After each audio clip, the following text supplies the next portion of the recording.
سائنسدان مچھلیوں کی اب تک 21,000 سین زائد اقسام دریافت کر چکے ہیں۔ ایک تحقیق کے مطابق مچھلی محض غذا نہیں بلکہ کئی امراض کا بہترین علاج بھی ہے۔ خاص طور پر روغنی مچھلیاں دوائی اثرات رکھتی ہیں۔ ان کے کھانے سے ایسے کئی امراض سے جن کا جسم کے مدافعتی نظام سے گہرا تعلق ہوتا ہے بچاؤ بہت آسان ہو جاتا ہے۔ مچھلی میں جو روغنی تیزاب پائے جاتے ہیں وہ اومیگا 3 کہلاتے ہیں۔ یہ تیزاب جسم میں ایسے ہارمونی اجزاء کی تیاری روک دیتے ہیں جو ہر قسم کے امراض ان میں اضافے اور شدت کا سبب ہوتے ہیں۔ مچھلی کے روغنیات کی اہمیت وفات کا احساس تقربائے برس قبل ہوا تھا۔ اس وقت یہ بات زیر غور آئی تھی کہ دنیا کے اور انسانوں کے لیے چربی مضر صحت ثابت ہوتی ہے تو آخرت اسکیموں بے حساب چربی کھا کر امراض سے کیوں محفوظ رہتے ہیں؟ وہ قلب کی کسی بھی تکلیف میں مبتلا نہیں ہوتے۔ حال آنکھ وہ باکثرت مچھلی کی چربی اور اس کا گوشت کھاتے ہیں، اس کے باوجود ان کے خون میں کولیسٹرول کی سطح نارمل ہوتی ہے۔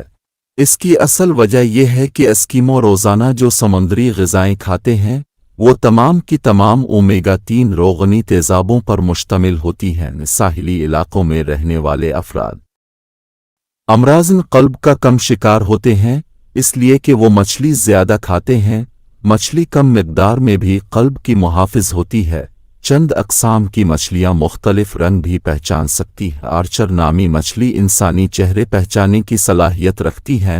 مچھلیوں کے کان انسانوں کے کانوں کی طرح باہر نہیں ہوتے بلکہ ان کے سر میں 2 سوراخ ہوتے ہیں جنہیں اوتھولیت کہا جاتا ہے۔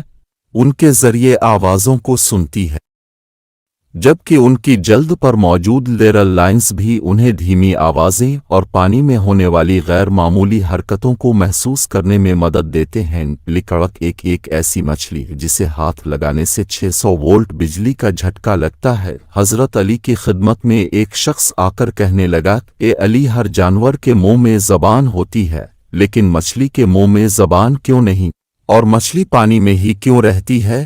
اس پر امام علی نے فرمایا، اے شخص، یاد رکھنا اللہ پاک نے مچھلی کے منہ میں زبان بھی دی تھی اور اس کو وہ طاقت بھی دی تھی کہ وہ خشکی پر چل سکے، مگر افسوس کہ اس نے خود پر ظلم کیا۔ وہ کہنے لگا، اے علی، کیسا ظلم؟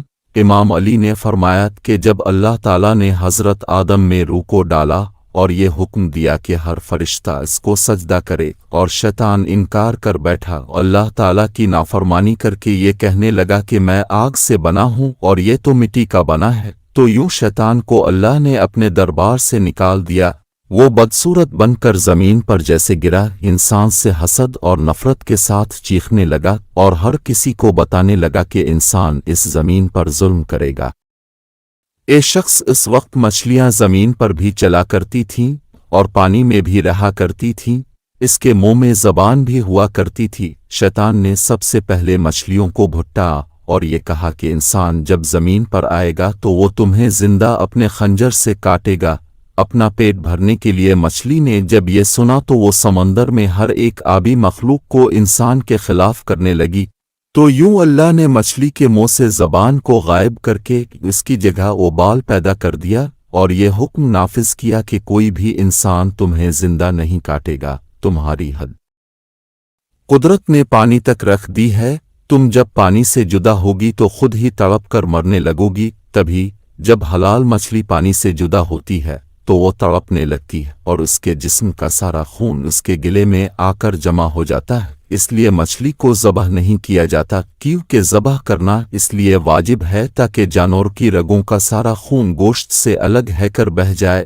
اللہ نے مچھلی پر یہ قانون نافذ کر دیا ہے کہ وہ جب پانی سے جدا ہو کر تڑپتی ہے تو مچھلی کا سارا خون مچھلی کے گلے میں آ کر جمع ہو جاتا ہے اور یوں مچھلی کا گوشت خون سے پاک ہو جاتا ہے۔